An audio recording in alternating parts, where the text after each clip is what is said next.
मंत्र पाठ। ओ सहनावतु सहनौ भुनक्तु सह वीर्यं करवावहै तेजस्विनावधीतमस्तु मा विद्विषावहै। ओम शांति शांति शांति। प्रथम वृत्ति की 495वीं कक्षा, तीसरे अध्याय के 8वें अध्याय के चौथे पाद में कहाँ तक हो गए थे? सूत्र 10 संख्या तक हो गए हैं।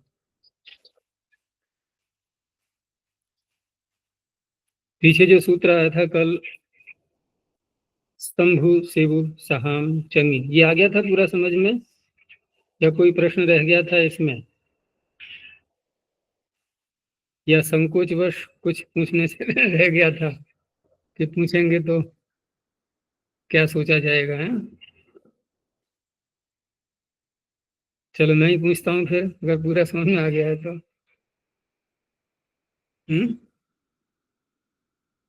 इसमें शिव धातु में जब ये निषेध कर रहा है तो फिर अभ्यास से उत्तर वाला जो मूर्धन्य किया गया है आदेश प्रत्यय से, उसका क्यों नहीं निषेध हुआ? पर ये सी शिवत, यहाँ तो मूर्धन्य दिखाई दे रहा है ना, यहाँ क्यों नहीं रोका गया? हम्म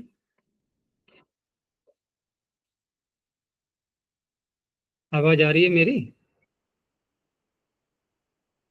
यहाँ क्यों नहीं रोका गया? या कल का प्रश्न ऐसा ही था कि यहाँ कैसे हो गया? यही प्रश्न उठ रहा था क्या? देखो 3 धातुएं हैं इसमें और तीनों एक जैसी नहीं है। इसको हम यूं कह सकते हैं कि स्तंभ को अलग कर दें तो ये तो अलग हो गई, और शिव और सह, इन दो को हम एक साथ ले सकते हैं, क्योंकि पीछे जो सूत्र आए थे जहां ये सारी व्यवस्थाएं की गई थी कि अभ्यास को भी षत्व, अभ्यास के व्यवधान होने पर भी षत्व, अट के व्यवधान होने पर भी षत्व, अट के व्यवधान होने पर विकल्प से षत्व, ये सारी बातें जो पीछे आई थी, उसमें स्तंभ को तो पीछे ले लो, ठीक है ना। और वहां पर स्तंभ जहां आ रही है, स्तंभे सूत्र के द्वारा जहां षत्व का विधान किया है, तो वहां पर हम उनको जो नियम थे पीछे वाले दो, उनको लगा सकते हैं कि प्राक से ताद अट व्यवहिति।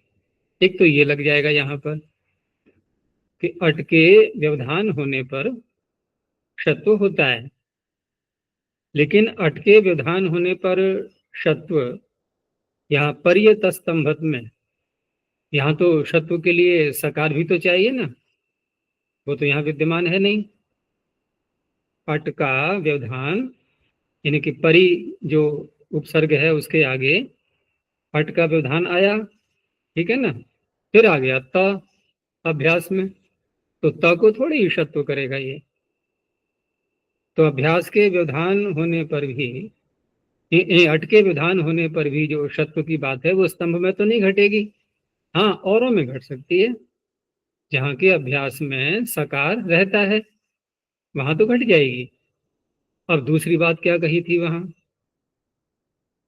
कि स्थादिषु अभ्यासे न च अभ्यासस्य, तो स्थादियों में क्या ये आ रही है?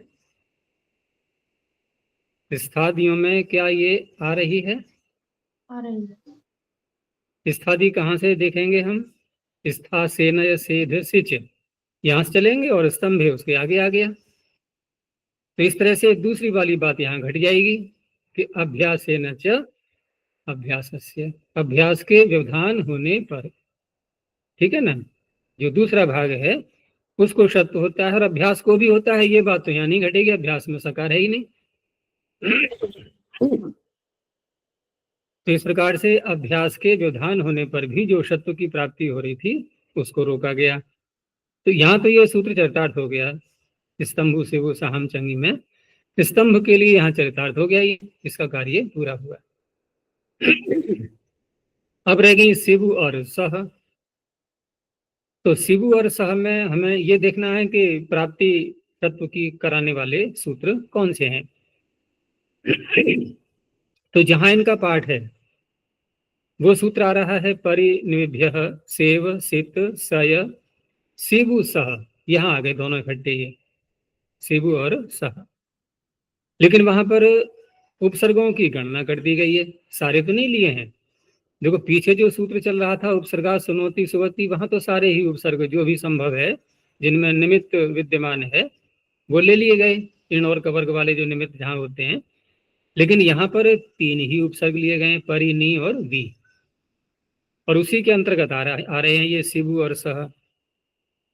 तो इसने क्या कहा, इसने कहा कि परि और नी वी से उत्तर ये जो धातुएं हैं सारी सेव से लेकर के और स्वंज तक, इनमें क्या करना है, क्या करना है इनमें।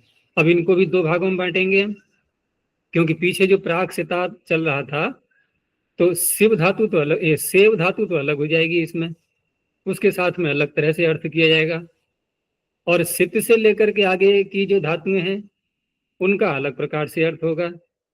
लेकिन उनमें भी जहां से शिव प्रारंभ हो रही है, शिवु सह है ना, सुट तो धातु है नहीं, शिवु सह स्तु और स्वंज, ये जो 4 धातुएं हैं ये शिवादि में आ गई। अब शिवादि नाम वाड व्यवायिपी, तो शिवादि नाम वाड व्यवायिपी सूत्र के द्वारा अटके व्यवधान होने पर भी सत्व प्राप्त कराया गया था, ठीक है ना, विकल्प से।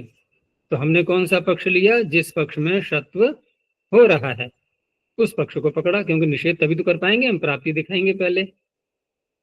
उस पक्ष में इस सूत्र को लगाया गया कि अभ्यास के व्यवधान, वो अटके व्यवधान होने पर भी सत्व होता है।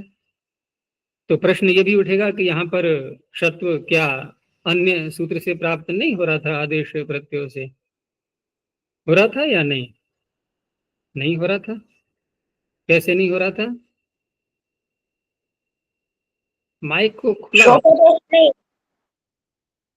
है, धातु शोपदेश नहीं है। उपदेश तो है, शिव धातु, शिवु सह, कौन सी है ये, शिवु है ना, शिवु शोपदेश तो है। और शह धातु भी, यानी कि सह धातु भी शोपदेश है। लेकिन लेकिन पद के आदि में तो हो गया,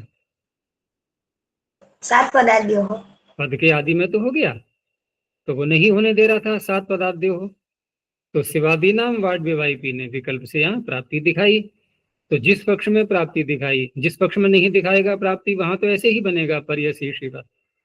लेकिन जिस पक्ष में प्राप्ति दिखा रहा है तो इसने कहा कि नहीं, वहां भी नहीं होगा, चंग परे होगा। तो चंग नहीं है, अन्य कोई लकार ला रहे हैं हम और अडागम हो चुका है, तो वहां तो ठीक है 2 रूप बनेंगे। लेकिन चंग में होना ही नहीं है सत्व, ठीक है ना, बिल्कुल ही नहीं होना है। अन्य स्थानों पर सत्व होगा भी और नहीं भी होगा, क्योंकि विकल्प है वहां पर शिवादि नाम वाड विवाहिपी। तो इस तरह से यहाँ इसने चंग में रोक दिया, ठीक है ना, अभ्यास वाले सकार को। लेकिन अब जो अगला दिखाई दे रहा है हमें अभ्यास के आगे वाला भाग, वो तो नहीं है पद के आदि में, तो वहां आदेश प्रत्यय लग रहा था। तो प्रश्न ये आ सकता है कि उसको भी तो रोको। जब रोकने पे आ ही गया ये, तो एक को ही क्यों रोकना, सबको रोकना है ना, क्योंकि इसमें ऐसा कहा तो गया नहीं है कि कौन से सूत्र का ये अपवाद है, कौन से सूत्र की को बाधा पहुंचा रहा है। लेकिन एक नियम और भी कार्य करता है। एक सुना होगा परिभाषा है कि अनंतरस्य विधिर्वा भवति प्रतिषेध होगा। विधि अथवा प्रतिषेध जब किया जाता है तो प्रकरण के अनुसार जो अनंतर है, व्यवधान रहित है, पीछे आ रहा है जो, उसी की विधि होती है, उसी का प्रतिषेध होता है। वैसे भी देखो व्यवहार में हम लोग जब बातचीत करते हैं और अनेकों विषय आए, ठीक है ना, अचानक सामने वाले ने किसी बात का निषेध किया, तो वह निषेध 10 मिनट पहले जो चर्चा हो रही थी उसका करेगा, या कि जो अंत में जो विषय चल रहा था उसका निषेध करेगा। ठीक है ना। मान लो हम भोजन कर रहे हैं, अब अनेकों वस्तु परोसने वाले आ रहे हैं, एक एक करके देते चले जा रहे हैं। ठीक है, हमने ये ले लिया, ये ले लिया, ये ले लिया। अचानक एक वस्तु आई कि नहीं, अब नहीं, तो नहीं, ये जो निषेध कहाँ लागू होगा, जो अंतिम वस्तु आई थी वहीं तो लागू होगा निषेध। तो यहां पर भी सत्व की प्राप्ति आदेश प्रत्ययों ने भी कराई, वो पीछे निकल चुका। इधर शिवादी नाम वाट विवाहिपी, ये भी सत्व की प्राप्ति करा रहा है। तो अनंतर विधि कौन सी है, यही तो है। इसका निषेध कर देगा। तो या तो हम इस परिभाषा की शरण ले सकते हैं, अनंतरस्य विधिर्वा भवति प्रतिषेध होगा। लेकिन एक वार्तिक भी साथ में जोड़ देते हैं इसको, अगर वार्तिक से करना है तो उसके द्वारा भी यहाँ पर समाधान हो जाता है। तो इसी सूत्र पर जो है ना, स्तंभु शिवु सहाम चंगी, इस सूत्र पर एक वार्तिक भी दिया हुआ है कि स्तंभु शिवु सहाम चंगी उपसर्गादिति वक्तव्यम। वार्तिककार क्या कहना चाह रहा है, वैसे स्तंभ तो पढ़ दिया है, उसमें कहने का तात्पर्य उसका शिवु और सह के लिए है कि यहाँ पर जो आपने निषेध किया है, ये निषेध उपसर्ग से उत्तर जो प्राप्ति हो रही है, समझ में आया, उसका निषेध करना आप। ठीक है ना। और आदेश प्रत्ययों से जो प्राप्ति हो रही है वो उपसर्ग से उत्तर वाली नहीं है, वो तो अभ्यास में जो सी है। ठीक है ना, अभ्यास में जो सी हो रहा है उसमें जो निमित्त आ रहा है इण, उससे उत्तर प्राप्ति हो रही है, उसको कहा जाएगा उपसर्ग के कारण से है प्राप्ति हो, नहीं। तो जब वार्तिककार ने कहा कि उपसर्ग से उत्तर जो प्राप्ति है उसी का निषेध करो, अन्य का न करो, तो कहने का तात्पर्य आदेश प्रत्ययों से जो सत्य की प्राप्ति है उसको नहीं रोकना है। इस तरह से यहाँ पर पर्यशीर्षिवत में भी और सह में भी। अब सह में भी अभ्यास से उत्तर कैसे प्राप्ति हो गई, वैसे तो नहीं हो रही थी, क्योंकि धातु तो सह है, इसमें निमित्त है ही नहीं। लेकिन जब हमने अभ्यास में एकार कर लिया, ठीक है ना, फिर दीर्घ भी कर लिया, ये जो कार्य कर लिए हमने, अब वहां पर निमित्त आ गया इण, पर ये सी शहत में। पहले तो सह था ना, तो सह में तो निमित्त नहीं था, लेकिन बाद में एकार करके वहां भी निमित्त आ गया था, तो वहां भी आदेश प्रत्ययों से शत हो गया है। ठीक है, तो इस तरह से ये सूत्र की सारी बातें आ जाती हैं। अच्छा, अभी पर्यशीर्षवत, इसमें जो पहला सकार है वो पद के आदि में है क्या? पर के आगे पद के आदि में, आदि में। पद, हम्म, पद के आदि में, हम्म, हाँ, तभी तो प्राप्ति, तभी तो जो है 7 पदार्थों से निषेध प्राप्त था, फिर शिवादी नाम वाद विवादी से प्राप्ति कराई, फिर इसने रोक दिया स्तंभु शिवु सहाम चंगी। अगर पद के आदि में न होता तो फिर असी है। असी अशीर्षवत है।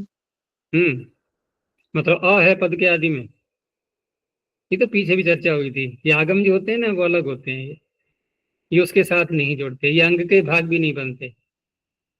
ठीक है ना। प्रत्यय जो आते हैं सुप और तिंग, तिंग को तिंग लेना है यहाँ पर, हमें यहाँ पर तिंग का प्रसंग चल रहा है।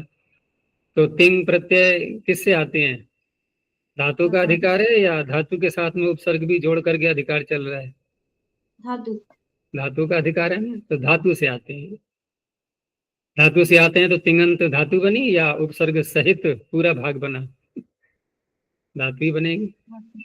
तिंग अंते यस्य, तो बात आएगी तिंग आपने किससे किया था, क्योंकि यस्य से हम किसका ग्रहण करेंगे, उपसर्ग सहित धातु का ग्रहण करेंगे, या जिससे प्रत्यय किया है उसका ग्रहण करेंगे? तो जिससे प्रत्यय किया है उसका ग्रहण करेंगे,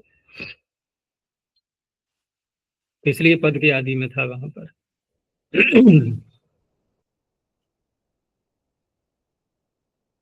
चलो आगे देखते हैं अब। तो ऋणत्व के प्रकरण में कल हमने देख लिया था वा भाव करणयोः यहाँ तक। अब एक अन्य सूत्र आता है, ये भी मुख्य सूत्र है कि प्रातिपदिकांत नुम विभक्तिषु च। इसमें अच्छा, ये पूछना है कुछ? पूर्व पद संज्ञायामगः, इसमें जो वार्ध्रीणसः उदाहरण है, जैसे पूर्व पद में कोई दो निमित्त आ जाए, जैसे रेप 2 बार आ गया, तो हम उत्तर वाले का ही ग्रहण करेंगे। नहीं समझा मैं, क्या आ जाए 2 बार? वार्ध्रीणसः। हाँ, वार्ध्रीणसः। तो निमित्त क्या है यहाँ पर णकार का? रेफ। कौन सा रेफ? 2 है ना? जी। वार्ध्री, वार एक यो हो गया रेफ, फिर ध्रा में भी रेफ है एक, ई की मात्रा है ध्री। तो निकट कौन सा आ रहा है नस के? नस के निकट तो वही है ना, अंत वाला, उसी को लेना है। क्योंकि अगर हमने पहला वाला लिया तो एक तो मुख्यता कहलाएगी ये कि निकट में नहीं दिख रहा है, दूर का दिख रहा है, दूरदर्शी बन रहे हैं यहाँ बैठ करके, है ना, कि हम तो दूरदर्शी हैं, बहुत दूर तक की देखते हैं। आप तो आचार्य जी बहुत निकट का देख रहे हो, हमारी तो दृष्टि बहुत दूर तक जाती है ना। तो ऐसा नहीं, क्योंकि वहां पर धकार आ रहा है आगे, वो बाधा पहुंचाएगा रेत के आगे। तो इस तरह से हमें निमित्त भी देखना है। तो जो धरा में रेफ है उसके आगे ई आ रहा है, वो उसमें आई चुका, इसमें अट पू आ, तो अट में आ गया वो।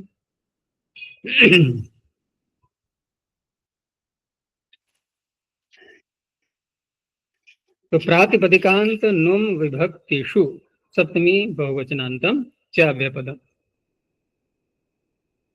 एक ऐसा ही सूत्र पीछे आया था, न लोपः प्रातिपदिकांतस्य, लगभग कुछ मिलता जुलता है उससे, इसलिए मुझे वो ध्यान आया सूत्र, क्योंकि वहां हम क्या अर्थ करते थे, पीछे क्या अर्थ किया था न लोपः प्रातिपदिकांतस्य में? प्रातिपदिक को अलग कर दिया था ना, अंतस्य। तो प्रातिपदिक का भी अंत और पद का भी अंत, 2 बातें थी ना। अब यहां पर भी क्या ऐसे घटाएंगे हम? तो यहां भी ऐसे घटेगा। प्रश्न है यहाँ पदस्य का अधिकार कहाँ चल रहा है? पदस्य का अधिकार तो नहीं चल रहा है, लेकिन यहाँ पर एक अनुवृत्ति जो पीछे प्रारंभ की थी हमने, कौन सी? पूर्व पदार्थ संज्ञायाम अगः से पूर्व पदार्थ। देखो, जो अनुवृत्तियां लंबी चलती हैं उनका ध्यान रखा करो। जो अनुवृत्तियां दूर तक जाती हैं, तो पूर्व पदार्थ की अनुवृत्ति 13 सूत्रों, इनके 13वें सूत्र तक आ रही है, तो इसका तात्पर्य हम कह सकते हैं कि ये 11 सूत्रों तक है पूर्व पदार्थ, क्योंकि तीसरे सूत्र में आ गया और 13वें तक जा रहा है, तो 11 सूत्रों तक हो गया। तो जो अनुवृत्तियां लंबी हैं उनका ध्यान रखना चाहिए। तो पूर्व पदार्थ की अनुवृत्ति यहां पर आ रही है, तो पूर्व पद शब्द क्या साकांक्ष नहीं बनता है? उत्तर पद की ओर संकेत नहीं कर रहा है? कर रहा है ना। तो भले ही पदस्य का अधिकार नहीं है, लेकिन जब पूर्व पद कह दिया तो उत्तर पद भी चाहिए। अच्छा, जब उत्तर पद चाहिए तो अब ये जो शब्द आ रहा है प्रातिपदिकांत, प्रातिपदिकस्य अंतः प्रातिपदिकांतः, और ये है सप्तमी इसमें पूरे में, प्रातिपदिकांत नुम विभक्तिषु। तो सप्तमी का अर्थ यहाँ पर इनके अंदर, परे रहते तो नहीं बोलेंगे, इनके अंदर जो नकार है, ठीक है ना, क्योंकि पूर्व पदार्थ जो पीछे से आ रहा है उसमें तो पंचमी है, उसमें तो हम नकार देखेंगे नहीं, उसमें देखेंगे निमित्त। तो अर्थ क्या बना कि पूर्व पदस्थात निमित्तात् उत्तरस्य। अब उत्तर कौन कौन है वो इसमें गिना दिए गए हैं, ये आधार के रूप में है सप्तमी, यहाँ पर ये नकार के आधार हैं, ठीक है ना। तो पहला बताया कि प्रातिपदिकांते, अर्थात जो नकार मिलेगा हमें वो प्रातिपदिक के अंत में मिलेगा, वहां होना चाहिए। अंत शब्द आ गया ना प्रातिपदिकांत। लेकिन फिर वो भी बात ध्यान में रखनी है कि पूर्व पद से उत्तर, तो उत्तर क्या होगा? वो उत्तर पद होगा। तो उत्तर पद भी हो और प्रातिपदिक भी हो। नकार कहाँ देखना है हमें? पद के अंत में या प्रातिपदिक के अंत में? नकार देखना है प्रातिपदिक के अंत में, ठीक है ना। पद तो होगा वो, लेकिन नकार देखना है हमें प्रातिपदिक के अंत में, क्योंकि ये संभावना है यहाँ पर कि प्रातिपदिक का भाग कुछ और है और पूरा पद देखते हैं तो कुछ और ही भाग बन जाता है पूरा। ठीक है ना, अंतर आ सकता है। तो ये बात तो यहाँ घटेगी प्रातिपदिकांते। फिर आया नुमी। अब नुम भी कहाँ देखेंगे हम? तो जब पूर्व पदार्थ कह दिया कि पूर्व पदस्थ निमित्त से उत्तर, तो नुम भी तो उत्तर पद में ही आएगा, लेकिन प्रातिपदिक वाली शर्त नहीं है यहाँ पर, अब ध्यान रखना। अब केवल मात्र पद रह गया है। नुमी विभक्त उच्च, विभक्ति भी उत्तर पद में ही आनी है। ठीक है ना, इस तरह से सूत्र का अर्थ बनता है। तो पूर्व पदस्थात निमित्ताद उत्तर से प्रातिपदिकांते नुमि विभक्तौ च यो नकारः तस्य वा नकारादेशो भवति। विकल्प से प्राप्ति हो रही है, प्राप्ति कराई जा रही है। क्या नित्य हो रही थी प्राप्ति? यहाँ पर हो रही थी। तो कल वाली बात ध्यान रखना, क्या कहा था मैंने? यदि हम समान शब्द का अर्थ समान पदे, वहां पर एक अर्थ करते हैं एक पद में, तब तो समास भी पूरा एक पद हो जाता है। ठीक है ना, समास के अंदर आने वाले जो पद हैं वो भी पद हैं और समास भी एक पद है, तो वहां भी तो घटा सकते हैं हम। तो उस अवस्था में क्या करेंगे? इन सूत्रों को जो पीछे से लगाए हैं हमने, ये बन जाएंगे फिर नियमार्थ। ठीक है ना, और दूसरा अर्थ करते हैं हम समान का नित्य वाला, वो ज्यादा सरल लगता है। ठीक है ना, समान का अर्थ नित्य कर लेते हैं, वो ज्यादा सरल लगता है कि नहीं इनके नित्य नित्य ही वो एक ही पद हो। ऐसा नहीं है कि समास के अंतर्गत आकर के वो एक पद बन भी चुका है और उसको मिला करके एक अन्य पद भी बन चुका है, वो नित्यता में विघात हो जाता है। फिर उस अवस्था में ये अप्राप्त ऋणत्व के विधान माने जाएंगे फिर। ठीक है ना, तो उसी पक्ष को लेके चलेंगे अपन कि अप्राप्त ऋणत्व है, यहाँ पर किसी से प्राप्त नहीं है नित्य पद न होने से। अब उदाहरण में देखो कि माश शब्द का वप धातु के साथ में यहां समास करेंगे। माश उपपद रहते वप धातु से णिनी प्रत्यय, तो सुप जातो णिस्ताच्छील्ये, आगे कर्तरी उपमाने, फिर व्रते बहुलम आभीक्षणीय। तो आभीक्षण अर्थ में यहां पर बहुल करके वप धातु से णिनी प्रत्यय हुआ। तो माशम वपति, ठीक है ना, इति माश वापिणी, नहीं ये तो उसका पुल्लिंग का है। माशान वपति इति माश वापिन, ये बना एक वचन में मूल शब्द, यानी कि मूल शब्द बनेगा माश वापिन। अब उसके यहाँ पर रूप चलाए गए हैं, माश वापिणौ और माश वापिनौ। तो यहाँ हम एक वचन का उदाहरण क्यों नहीं ले रहे हैं? द्विवचन से क्यों लिया? एक वचन को क्यों नहीं लिया? वहां नहीं है नकार क्या? माश वापिन वहां भी तो है, लेकिन वहां क्या बनेगा? वहां तो नकार का लोप ही होता है। किसको करोगे णत्व? वो तो माश बनेगा, माश वापी माश वापिणो माश वापिनः।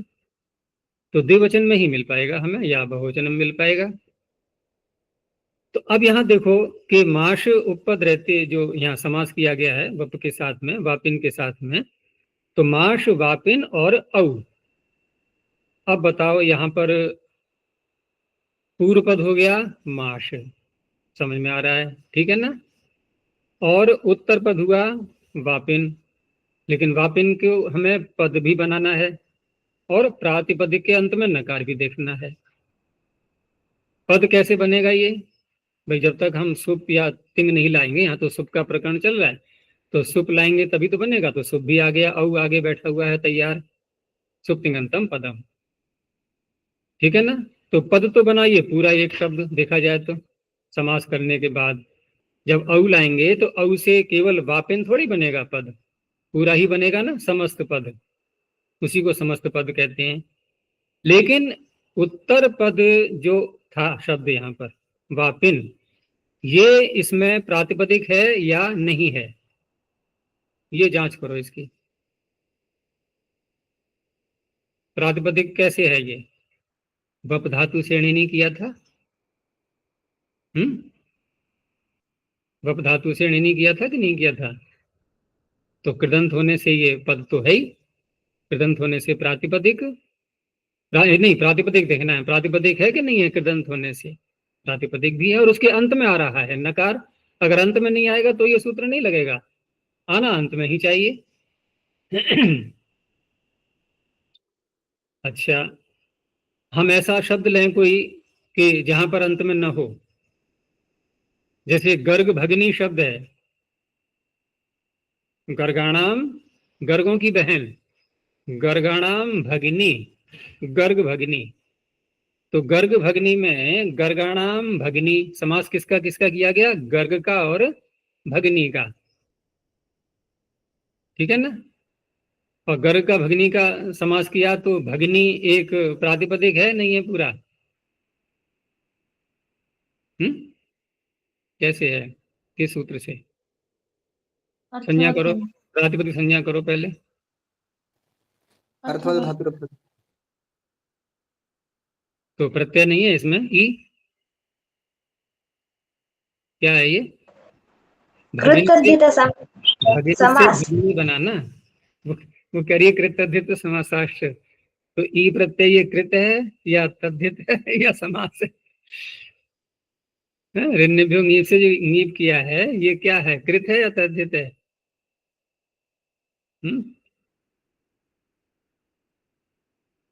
तो नहीं है ना प्रातिपदिक है यहाँ पर, ये प्रातिपदिक नहीं बन पाएगा। कितना? भगिनी। कितना है प्रातिपदिक? भगिन। और पद कितना है? पद कितना है? भगिनी। हमने जो समास किया है वो भगिन के साथ किया है या भगिनी के साथ में? भगिनी के साथ में किया है ना। तो भगिनी के साथ में किया है तो यहाँ पर प्रातिपदिक के अंत में होने पर भी पद के अंत में नहीं आ रहा है ये, ठीक है ना? तो गर्गाणाम भगिनी, गर्ग भगिनी, भगिनी शब्द अलग है और गर्ग शब्द अलग है। तो हम वहां बोलेंगे गर्ग भगिनी, क्योंकि जैसे हमने कहा था ना कि पूर्व पदार्थ का जो अधिकार चल रहा है तो उत्तर पद में स्थित जो प्रातिपदिक उसके अंत में जो नकार, वहां पर अणत्व करेंगे हम। अब यहाँ पर प्रश्न ये उठेगा फिर माश वापिणव में भी कि माश वापिणव में कैसे करेंगे हम? देखो एक परिभाषा और ध्यान रखना कि जब हम उपपद समास करते हैं तो किस सूत्र से करते हैं? उपपद मत, इससे समास करते हैं। और पीछे से अधिकार चल रहा है सुप और सुपा का, सुबंत का सुबंत के साथ समास होता है, यही तो अधिकार चल रहा है। तो उपपद का अतिंग के साथ उपपदम अतिंग, तो उपपद को हो गया सुबंत। लेकिन जिसको अतिंग कहा जा रहा है जो तिंगंत नहीं है, तो जब सुबंत का अधिकार चल रहा है सुबंत के साथ में तो तिंगंत की प्राप्ति ही कब हो रही थी? प्रश्न बनता है कि नहीं? जब उपपद का अधिकार चल रहा है तो तिंगंत के साथ में प्राप्ति ही कब हो रहा था जो निषेध करना पड़ रहा है हमें उपपद मतिंग? तो निषेध व्यर्थ हो गया। तो व्यर्थ होने से ज्ञापन निकलता है, अर्थात इस सूत्र से एक परिभाषा निकलती है जो बहुत प्रसिद्ध है परिभाषा कि गति कारकोपपदानाम। सुना है परिभाषा को? आगे क्या है? कृद्भिः सह समासवचनम प्राक् सुबुत्पत्तेः। हाँ, तो ये परिभाषा भी प्रसिद्ध है, गति कारकोपपदानाम कृद्भिः सह समास वचनम प्राक् सुबुत्पत्ति। ये इस ज्ञापन से ही निकलती है परिभाषा, अतिंग के व्यर्थ हो जाने से। अर्थात पाणिनि को क्या इष्ट है यहाँ पर जो अतिंग कहा उन्होंने? उनको इष्ट ये है कि सुबंत का असुबंत के साथ भी समास होता है। असुबंत जब कहा तो उसमें तिंगंत भी आ गए कि नहीं? उसको कहा नहीं देखो असुबंत के साथ में तो होता है लेकिन तिंगंत के साथ में नहीं होता, अब सार्थकता आ गई। अब प्रश्न उठेगा कि असुबंत के साथ में हम कहाँ कैसी स्थिति में करेंगे? तो परिभाषा आ गई कि गति कारक और उपपद, इनका जब कृदंतों के साथ में समास करते हैं तो सुप की उत्पत्ति से पहले ही करते हैं। अच्छा मुझे बताओ, कुंभकारः बनाया था कर्मण्यण में, कैसे बनाया था? ध्यान करो, कुंभम करोति इति कुंभकारः। जरा स्थिति रखना, अलौकिक जो विग्रह है उसको रखना। कुंभ अम, आगे बोलो, आगे क्री अण, यही तो है, कुंभ अम क्री अण। तो क्री अण ये सुबंत है क्या? ये समास कैसे हो गया?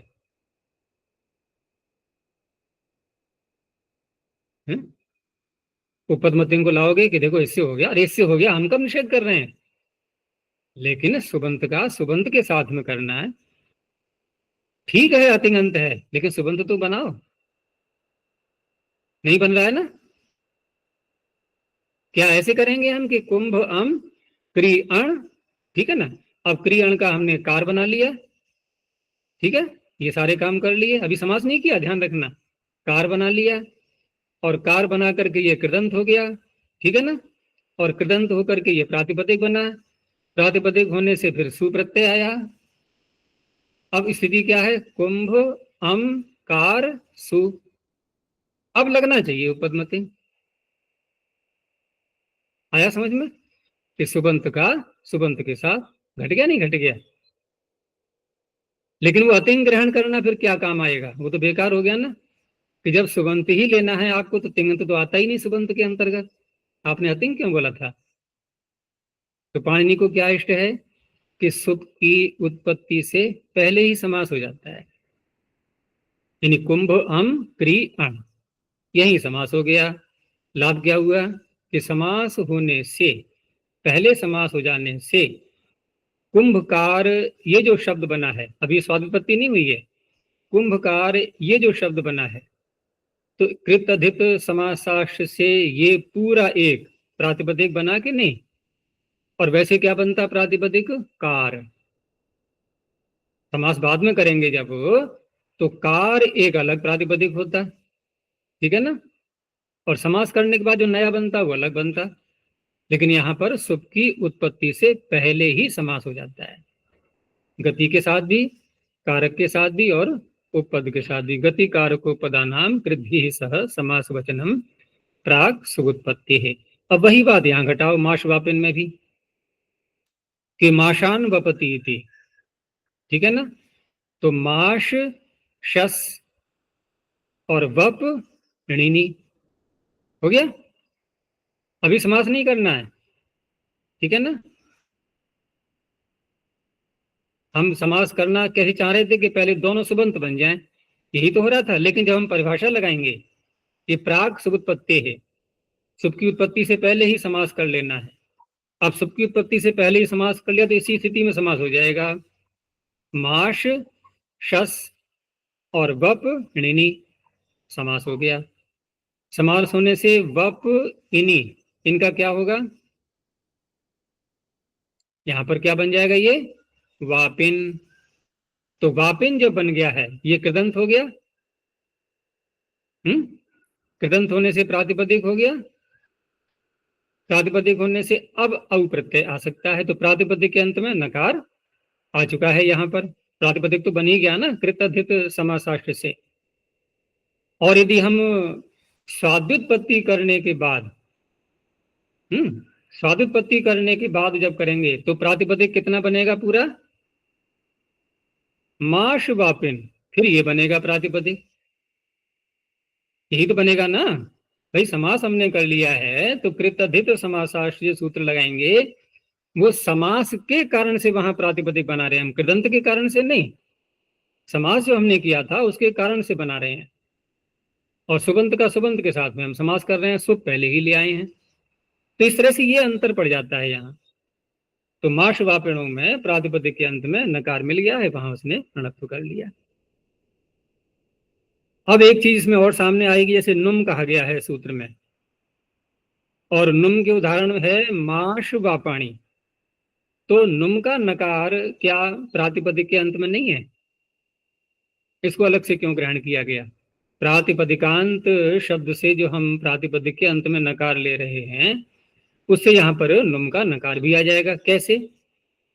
कि माश वाप जो शब्द बना था, ठीक है ना, माश वापाणी में यहाँ पर कैसे समास करेंगे?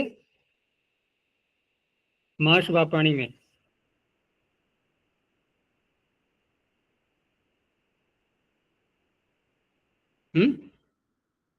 माश वापाणी का अर्थ क्या होगा? देखो यहाँ पर जो कर्मण्यण से अण किया है तो कर्मण्यण से अण करेंगे तो जैसे कुंभकार बनाते हैं ना, ठीक वैसे ही बनाओ। कुंभम करोति इति कुंभकारः। और यहाँ भी ऐसे ही विग्रह करेंगे तो माशान वपंती, ये जो हमें ये जो नपुंसक लिंग में दिया है ना, वो तो इसलिए दिया है कि नुम लाना है हमें, पुल्लिंग में तो नुम आ नहीं पाएगा, तो नपुंसक लिंग में करने के लिए हमें उधर कुल का विशेषण बनाना पड़ेगा। माश का वपन करने वाले कुल शब्द नपुंसक लिंग में आता है ना, माश वापाणी कुलानी, तो माशान वपंती इति ऐसे विग्रह करके कर्मण्य से यहाँ पर अण प्रत्यय किया। अण प्रत्यय करने के बाद सोत्पत्ति से पहले हमने समास भी कर लिया, तो समास करके बन गया है माश वाप शब्द, ठीक है ना, इतना बन गया पूरा ये। अब माश वाप शब्द बना लिया, अब बनाया हमें नपुंसक लिंग में चलाना है रूप इसका, तो नपुंसक लिंग में फिर जस प्रत्यय लाएंगे, जस को शी कर लिया, और शी करने के बाद सर्वनाम स्थान होने से नुमागम भी हो गया। तो नुमागम करने से ये जो वाप के आगे नकार आ रहा है, माश वापन और ई, माश वापन और ई, तो यहाँ पर क्या वापन के अंत में नकार नहीं है? तो प्रातिपदिक के अंत में नहीं है, ये प्रातिपदिक के अंत में नहीं है। समास जब पहले ही कर लिया है तो कृतधित समासाक्ष से क्या ये प्रातिपदिक नहीं बन गया था माश वाप शब्द? अरे बन तो गया, प्रातिपदिक है माश वाप, हम निषेध नहीं कर रहे, लेकिन नुम आगम ये वाप को हुआ है या माश वाप को हुआ है? अंग कितना है, किस अंग को मान करके कर रहे हैं हम? पूरा एक माश वाप शब्द है ना। इस अवस्था में हम जो शी प्रत्यय लाए थे, जस प्रत्यय लाए थे, ये माश वाप से लाए थे कि वाप से लाए थे? माश वाप से लाए थे, तो अंग बना माश वाप। तो माश वाप के अंत में नकार है ये, हमें चाहिए उत्तर पद के अंत में, जो उत्तर पद प्रातिपदिक है उसके अंत में नकार, इसलिए नुम का ग्रहण अलग से करना पड़ा। तो माश वापाणी, ऐसे ही व्रीहि वापाणी। भाई इन्हीं में समझना होता है, बाकी तो विभक्त वाला वो तो सरल है। वहां तो माश वाप शब्द के हम जब पुल्लिंग में रूप चलाएंगे या नपुंसकलिंग में भी चलाएं तब भी कोई अंतर नहीं पड़ता है। वहां जो नकार आ रहा है वो तो प्रत्यय में है, विभक्ति में है, अब ठीक है ना। अब ये प्रातिपद्य के अंत में नकार और नुम का नकार ये छोड़ दो, अब तो विभक्ति में देखना है हमें नकार। तो टाको जो इन आदेश हुआ है विभक्ति के अंतर्गत नकार आ रहा है, उस नकार को प्राप्त करा दिया। और वो नकार किस में है? वो उत्तर पद में आ ही रहा है, वापेण, ये उत्तर पद है, यहाँ पर इसमें नकार आ रहा है। तो माश वापेण व्रीहि वापेण। तो ये भी सूत्र बहुत प्रसिद्ध है, और अगले दो सूत्रों से भी इसका संबंध है, ठीक है ना, 3 सूत्रों तक चलेगा ये। तो आगे देखो, आगे थोड़ा सा एक शर्त लगा दी गई है, बाकी तो और सब पूर्व जैसा ही है। और दूसरी बात यह है कि ये जो सूत्र है प्रातिपदिकांत नुम विभक्ति शुच, यहाँ वा की अनुवृत्ति आ रही है, ये विकल्प से करता है। और विकल्प से जब ऋणत्व होने लगा तो विकल्प से संबंध हटाना है, तो पाणिनि क्या करें? अब पाणिनि करें क्या? वो तो कर दिया उन्होंने, देखो क्या किया है, आगे ऋण बोल दिया दोबारा। क्या रसाभ्याम नोण वाला ऋण कमजोर पड़ गया था? वो भी तो आ रहा था पीछे से, लेकिन उसने क्या किया, उसने वा से अपना संबंध जोड़ लिया था। अब वो संबंध कैसे हटाएं? पाणिनि का कोई बात नहीं, हम नए सिरे से बोल देंगे ऋण को। तो एकाज उत्तर पदेण, तो प्रश्न यदि उठेगा ना ऋण को दोबारा क्यों बोला, तो क्या उत्तर है? विकल्प को हटाने के लिए। तो एकाज उत्तर पदे सप्तम एक वचनांतम ऋण प्रथम एक वचनांतम, अब देखो पीछे जो उत्तर पद में शब्द बताए गए थे, प्रातिपदिकांत, नुम और विभक्ति, यहां इनका कहना यह है कि उत्तर पद एक अच वाला होना चाहिए, बस ये शर्त है इनकी। तो फिर नित्य ही नकार होगा, विकल्प से नहीं होगा। बाकी सब पीछे की बातें ही जुड़ जाएंगी। तो एकाज उत्तर पदे समासे, समास भी कह दिया साथ में, क्योंकि समास तो होना ही है जब पूर्व पद उत्तर पद बोला जाएगा। तो एकाज उत्तर पदे समासे पूर्व पदस्थात निमित्ताद उत्तरस्य प्रातिपदिकांत नुम विभक्तिषु च यो नकारः तस्य नकारादेशो भवति। उदाहरण वैसे ही आएंगे, लेकिन उत्तर पद एक अच वाला। पीछे क्या था? वाप, वो दो अच वाला था। यहाँ क्या है? प। देखो पहले है हन, फिर प है। तो वृत्रहणो वृत्रहणः, वृत्रम हंति इति वृत्रहन, ये है मूल शब्द। ब्रह्म भ्रूण वृत्रेषु क्विप, क्विप करते हैं ना, तो क्विप का तो पूरे का लोप हो जाएगा। तो पूर्व पद क्या है? वृत्र। उत्तर पद क्या है? हन। कितने अच हैं? एक। और यहां पर जो पीछे की बातें हैं वो सारी जोड़ते जाओ कि प्रातिपदिक के अंत में नकार है। जो उत्तर पद है एक अच वाला, उसके अंत में नकार आ गया हन, तो नित्यहीणत्व हो गया। वृत्रहणौ वृत्रहणः। ऐसे ही नुम का घटा लेंगे, तो क्षीरम पिबति इति क्षीरपः, तो क्षीरप शब्द बना लिया। यहां भी उत्तर पद में जो प है एक अच वाला है, क्योंकि पा धातु से जब प्रत्यय करेंगे तो वहां पर क प्रत्यय होता है, आतो नुपसर्गे कह, और पा के आका लोप हो जाएगा, आतो लोप टीचर। तो क्षीरप। अब यहाँ भी नपुंसक लिंग इसलिए बनाना है क्योंकि नुमागम भी करना है, नुमागम होना ही तब है जब नपुंसक लिंग होगा। तो क्षीर पाणी, यहाँ पर भी उत्तर पद एक अच वाला है और उसके आगे जो नुम का नकार है उसको अणत हो गया। क्षीर पाणी सुरा पाणी। ऐसी ही विभक्ति में भी देखेंगे, जब टा को इन आदेश कर लिया तो वहां भी नकार है, तो क्षीर पेणा सुरा पेणा।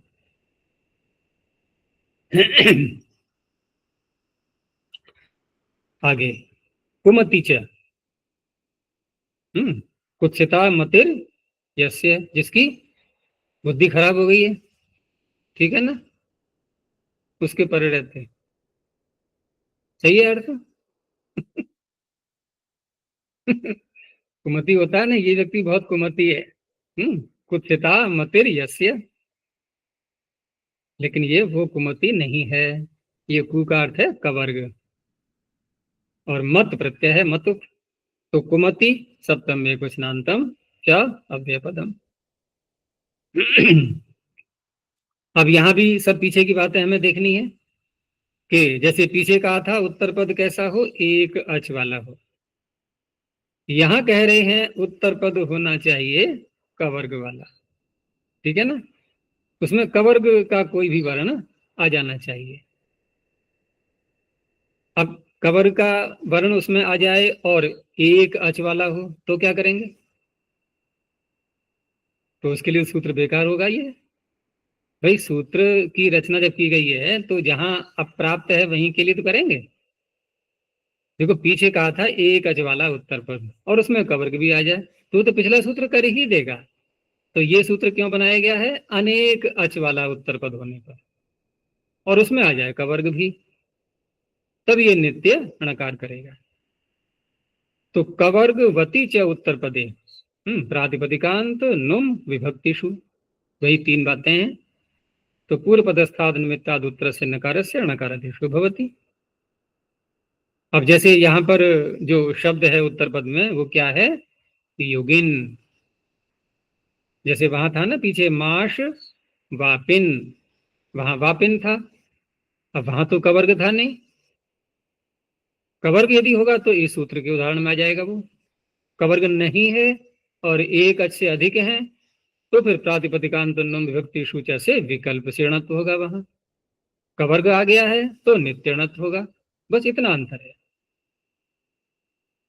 तो वस्त्र युगिन शब्द उत्तर पद में युगिन शब्द है, उसमें गकार आ गया है, कवर्ग भी आ गया है, तो प्रातिपदिक के अंत में विद्यमान नकार को णकार हो गया। वस्त्र युगणौ वस्त्र युगिणः, स्वर्ग कामिणौ स्वर्ग कामिनः या वृष गामिणौ, तो कामिन इसमें कवर्ग आ गया, गामिन इसमें कवर्ग आ गया।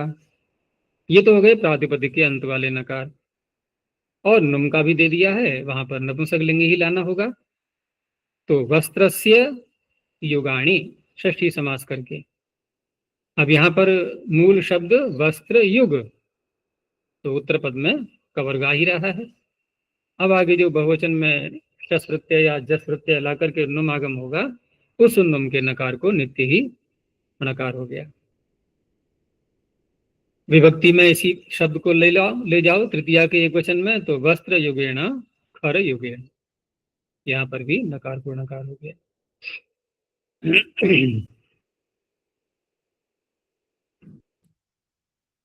अब ये जो सूत्र था पीछे, पूर्व पदार्थ संज्ञायाम अगह, यहां से पूर्व पदार्थ की अनुवृत्ति प्रारंभ हुई थी और मैंने बताया था कि 13वीं संख्या तक जाएगी, 13वें सूत्र तक, कुमति च तक, तो उसका तो अधिकार हो गया समाप्त। अब पूर्व पद से यहां पर कोई संबंध नहीं है। कैसे पता लग रहा है हमें? शब्द आ रहा है अगले सूत्र में उपसर्ग, तो प्रश्न उठेगा कि उपसर्ग आ रहा है तो पूर्व पदार्थ को हम क्यों हटा रहे हैं? क्या उपसर्ग पूर्व में जब ग्रहण करेंगे हम उपसर्ग से उत्तर ऐसे जब बोलेंगे तो उपसर्ग क्या पूर्व पद नहीं कहलाएगा? बोलो, उत्तर दो। उपसर्ग जब बोलेंगे हम तो उपसर्ग से उत्तर, तो ऐसे नहीं कह सकते कि पूर्व पद में विद्यमान जो उपसर्ग है उससे उत्तर, यानी पूर्व पद रूपी उपसर्ग से उत्तर। देखो, उपसर्ग पद भी होता है और नहीं भी होता है। कैसे? उपसर्ग नाम कब होता है? अच्छा बताओ मुझे। क्रिया के योग में, ठीक है ना? क्रिया के योग में उपसर्ग बोलते हैं, तो क्रिया के योग में बोलते हैं तो कोई बात नहीं है। हम क्रिया के योग में उपसर्ग बोलते हैं और उन क्रियाओं से हम कृत प्रत्यय, तीसरे अध्याय में जो भरे पड़े हैं वहां से कृत प्रत्यय करते हैं किसी धातु से। वैसे कहते हैं ना कि अमुक उपसर्ग से उत्तर, इस धातु से अमुक अमुक प्रत्यय हुआ, और वहां पर फिर कुगति प्रादेय से समास भी करते हैं। तो कुगति प्रादेय में जो कु, गति और प्रादि, ये जो 3 शब्द हैं, और उपसर्ग से उत्तर हमने धातु से कृत प्रत्यय किया, तो वहां समास करते समय कु शब्द लगेगा या गति शब्द लगेगा या प्रादि लगेगा? गति। क्यों? प्रादि में नहीं आ रहा है उपसर्ग?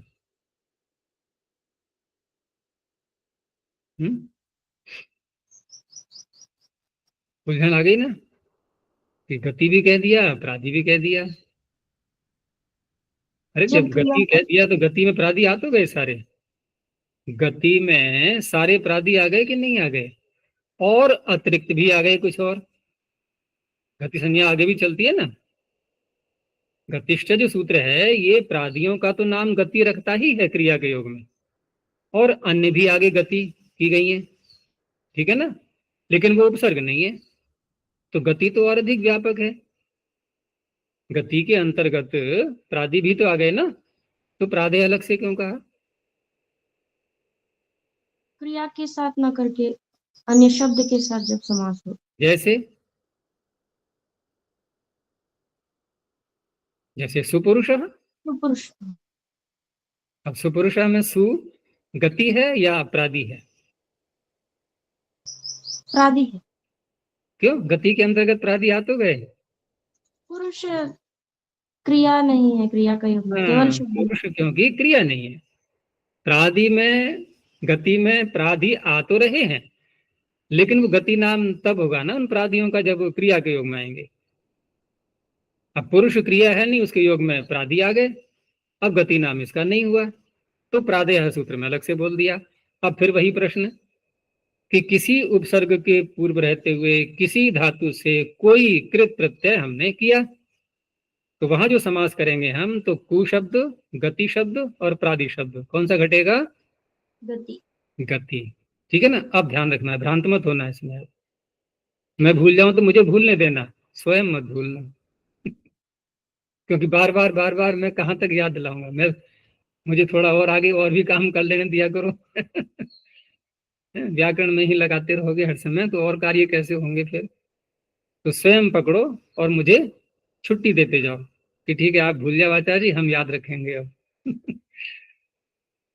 अच्छा, अब यहाँ जो कहा गया उपसर्गात, तो मेरा प्रश्न ये था कि पूर्व पदार्थ को हम क्यों हटा रहे हैं यहाँ पर? तो हमारी समझ में ये बात आई कि उपसर्ग आवश्यक नहीं है कि हर जगह ये पद भी हो। जैसे हमने कहा आगच्छति, तो आ को जोड़ा हमने गच्छति के साथ में, क्या आ पद है यहाँ पर? ये उपसर्ग तो है ना, उपसर्ग है, लेकिन क्या यहाँ पर आ गच्छति ये आ पद है क्या? नहीं। यहाँ कोई समास तो किया नहीं है हमने, जो अंतर्वर्तनी विभक्ति लाएंगे हम पहले, ठीक है ना, समास तो किया नहीं है। भाई समास करने के लिए सुबंत का सुबंत के साथ है, तो सुबंत होना चाहिए, लेकिन सुबंत हमें क्यों करना है? यहाँ समास ही नहीं करना है, समास नहीं करना है, सीधा उपसर्ग आया और धातु के साथ में हमने जोड़ दिया, ते प्राग धातु हो। भाई व्यवस्था सूत्र कर तो रहा है कि आप बिना सुप लाए धातु से पूर्व इनको जोड़ सकते हैं, वो हमने जोड़ लिया, आगच्छति बना लिया। तो यहाँ पर आ पद नहीं है लेकिन उपसर्ग है। अच्छा, फिर सूत्र में एक चीज और कही गई, असमासेपी, तो अपी लगा देने से समासेपी, तो जब समासे बोलेंगे तब तो पद अवश्य बनेगा, उपसर्ग भी पद बनेगा। असमासे बोलेंगे तो उपसर्ग पद नहीं बनेगा। तो पानी ने कहा कि हटाओ, पूर्व पदार्थ को हटा दो, यहाँ पर पद बनता है तो भी, नहीं बनता है तो भी, दोनों प्रकार से। तो अब ये सूत्र समझ में आ जाएगा कि उपसर्गात पंचम एकवचनांतम, असमासे सप्तम एकवचनांतम अपि अव्यपदम ऋणोपदेशस्य षष्ठी एकवचनांतम।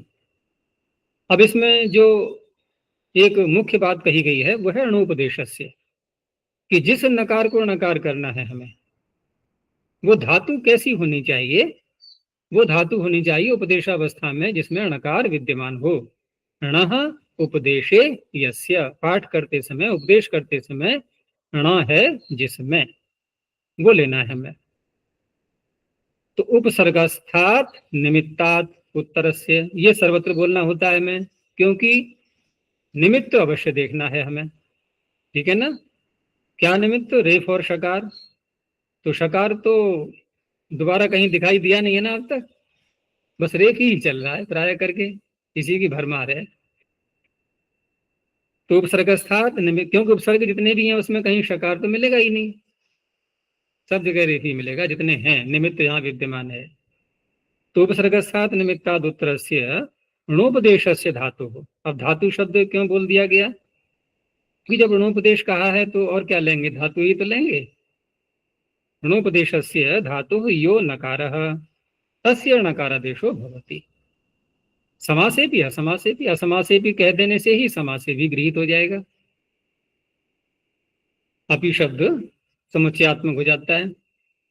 तो पहले असमास का उदाहरण दिखा दिया है, देखो वैसे ही आ रहे हैं ना, प्रणमति। अब यहां समास नहीं किया हमने, ते प्राग धातु प्राग को जोड़ दिया, और प्र में निमित्त विद्यमान है रेफ, उसके आगे जो आकार आ रहा है वो अटको से, ठीक है ना, स्वीकार्य हो चुका है। उसके आगे जो नम धातु है ये उपदेशावस्था में थी, णम, सारी बातें घट गई, क्योंकि णोना से तो नकार कर लिया था हमने। अब दोबारा नकार को नकार कैसे करेंगे? ये सूत्र यदि न हो तो कोई है, कोई ताकत लगा के, बल लगा करके कर पाएंगे यहाँ पर ना कोना? यहाँ कोई बलपूर्वक जबरदस्ती तो कर नहीं सकते। तो इसलिए इस सूत्र के द्वारा ही नकार को नकार करना होता है। तो प्रणमति, परिणमति, आगे समास का भी दिखा दिया है। समास तभी हो पाएगा जब कृत प्रत्यय लाएंगे कोई धातु से, तो प्रणायकः परिणायकः, ठीक है ना। यहाँ समास हो जाएगा कुगति प्रादेय से। तो कुगति प्रादेय से हम क्या बोले, गति समास बोले या प्रादि समास बोले अब? गति। तो कहने को तो गति समास ही होता है, लेकिन व्यवहार में हम क्या करते हैं, कुगति प्रादेय का जो अंतिम भाग है प्रादि, बस उसको बोल देते हैं सर्वत्र कि क्या है कि प्रादि समास। लेकिन जब गहराई में जाएंगे तो प्रादि समास तो सुपुरुषा में था, ठीक है ना। यहाँ तो गति समास है ये।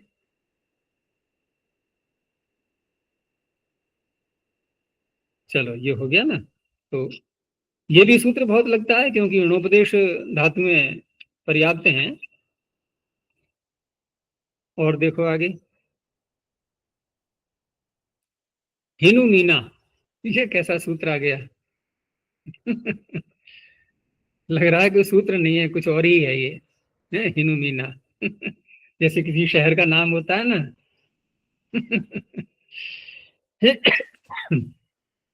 एक वो आता है ना मक्का मदीना, तो उसी के बराबर में हिनु मीना। तो हिनु मीना ये दोनों शब्द पृथक पृथक हैं और दोनों में ही षष्ठी को मान करके उसका लोप कर दिया गया है। तो लुप्त षष्ठ्यंत निर्देश, पृथक पृथक मानेंगे ये, समास करके नहीं। और इनमें पाणिनि ने क्या किया है कि जो विकरण है उसको साथ में लेकर के अनुकरण कर दिया है, उसका अनुकरण करके ग्रहण किया गया है। क्योंकि ही धातु आती है स्वादिगण में, तो स्वादिभ्य श्नु, श्नु जोड़ दिया उसमें, ही गतो वृद्धौ च, ठीक है ना। और मी धातु जो आती है ये मी हिंसायाम, ये क्रियादिगण की है, तो वहां क्रियादिभ्य हर्षना से स्ना करके वो ले लिया। तो इस तरह से ये भी कहना चाह रहे हैं पाणिनि साथ में कि जहां पर ये विकरण जब हो जाएंगे तब उनमें जो नकार विद्यमान है उसको नकार करना है। और पीछे जो उपसर्गात कहा था, अब देखो ये भी अनुवृत्ति थोड़ी दूर तक जाएगी, तो हमें ये जो दूर दूर तक जाने वाली अनुवृत्तियां हैं इनको अंडरलाइन कर लिया करो, इनका विशेष ध्यान रखना होता है। पहले पूर्व पदार्थ के अधिकार में चल रहे थे हम, अब चलेंगे हम उपसर्गात के अधिकार में। तो उपसर्गस्थात निमित्तात् उत्तरस्य, ये सर्वत्र जोड़ना है यहाँ पर आगे के सूत्रों में। हिनु मीना इत्येतयोः नकारस्य णकारादेशो भवति। तो उपसर्गस्थ निमित्त देखना है तो वही प्र परि आदि इन्हीं में से कोई लाएंगे। तो प्र हिनोति, अब यहाँ पर हिनु इतना तो बन ही गया था, उसके बाद में जब ये आगे प्रत्यय दिखाई दे रहा है तिप प्रत्यय ले आए तो पूरा बना लिया हमने पहले प्रहिनोति, ये सारे कार्य हो जाएंगे। और उसके बाद नकार को नकार कर लिया प्रहिणोति, प्रहिणुतः। ऐसे ही मी धातु में भी प्रमीनाति, तो प्रमीनाति करके और नकार को नकार हो गया प्रमीणाति, प्रमीणीतः। द्विवचन में ईकार कर लेंगे ई हल्ले घो से। ऐसा ही एक और सूत्र दिया मिलता जुलता है इससे, आनी लोट, वहां था हिनु मीना, यहाँ है आनी, तो आनी भी लुप्त षष्ठ्यंत ही है। अब ये आनी क्या है, तो वो जो लोट लकार में आडोत्तमस्य पिच सूत्र से आड आगम करते हैं, ठीक है ना। और मेर नी से मी को कर लेते हैं नी, तो उससे ये भी सिद्ध हो रहा है कि ये सूत्र केवल लोट लकार तो सूत्र में ग्रहण किया ही गया है, लोट लकार के उत्तम पुरुष के एक वचन में ही लगेगा, क्योंकि मिप वहीं तो मिलेगा, मी को नी वहीं हो पाएगा और तो कहीं संभव है नहीं। तो उपसर्गस्थात निमित्तात् उत्तरस्य है लोडादेशस्य आनी इत्येतस्य नकारस्य नकारादेशो भवति। तो जहां जहां आनी बनता जाएगा वहां वहां ये सूत्र यदि उपसर्ग में निमित्त विद्यमान है तो उसको नकार करता जाएगा। अगर लोट के लकार के अतिरिक्त क्या और कहीं पर भी आनी आ सकता है? भाई मिप को नी करेंगे तो मिप को नी तो लोट लकार में ही होता है ना, और आडागम भी वहीं होता है उत्तम पुरुष में, और तो कहीं होता नहीं। आडोत्तम से पिच लोट की अनुवृत्ति आ रही है उसमें, तो भाई लोट कहने की आवश्यकता क्या है यहाँ पर? अरे आनी तो मिलेगा ही वहीं पर। तो जब हम पहुंचेंगे ही घूम फिर के वहीं पर, थक गए, थक करके, सारा परिश्रम करके एक ही जगह मिलेगी, तो कहने की क्या आवश्यकता है, विशेषण क्यों लगाया जाए वहां पर लोट। तो विचार करो, क्या आनी और जगह आ सकता है कहीं पर? नपुंसक बहुवचन। अच्छा, तो तुम्हारी बुद्धि पहुंच गई वहां तक, है ना। धनम धने धनानी, हो गया ना आनी। अब यहाँ ये भी तो शर्त होनी चाहिए, उपसर्गस्थ निमित्त से उत्तर। तो चलो ऐसी कोई धातु ले लो। पीछे देखो, वप धातु का हम प्रयोग कर रहे थे ना, प्रवापिण प्रवापिण आदि। तो लगा दो यहाँ पर प्र वपानी, ठीक है ना। तो प्र लगा करके हम ले सकते हैं। तो प्र वपानी में आनी आ गया, देखो। तो वहां नहीं करना है, लोट का ही आनी होना चाहिए। तो प्रवपाणी, ये तो दे दिया है लोट का। इसी को अगर हम प्रवपानी करके जो रूप चलाएंगे, सुबंत बना करके, ठीक है ना, नाम शब्द का रूप चलाएंगे, प्रवप, प्रवपम, प्रवपे, प्रवपानी। तो वहां भी आनी है, वहां नहीं करेगा ये णत्व। तो प्रवपाणी, परिवपाणी, प्रयाणी, परियाणी, वो या धातु का है ये, और वो वप धातु का है। तो इस तरह से आनी लोट ने भी णकार कर दिया, किसी अन्य सूत्र से यहाँ प्राप्त नहीं था, कोई भी सूत्र नहीं है ऐसा। ठीक है, यहीं तक रखते हैं। आगे जो सूत्र आ रहा है इसमें नी उपसर्ग लगा करके बहुत सारी धातुओं में णकार किया गया है, ये आगे देखेंगे आप। प्रणोध्वनि। ओ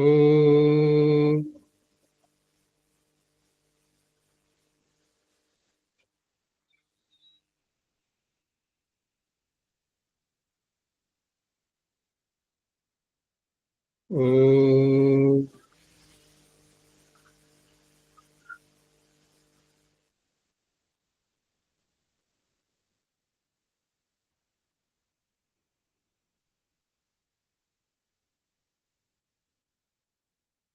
ओ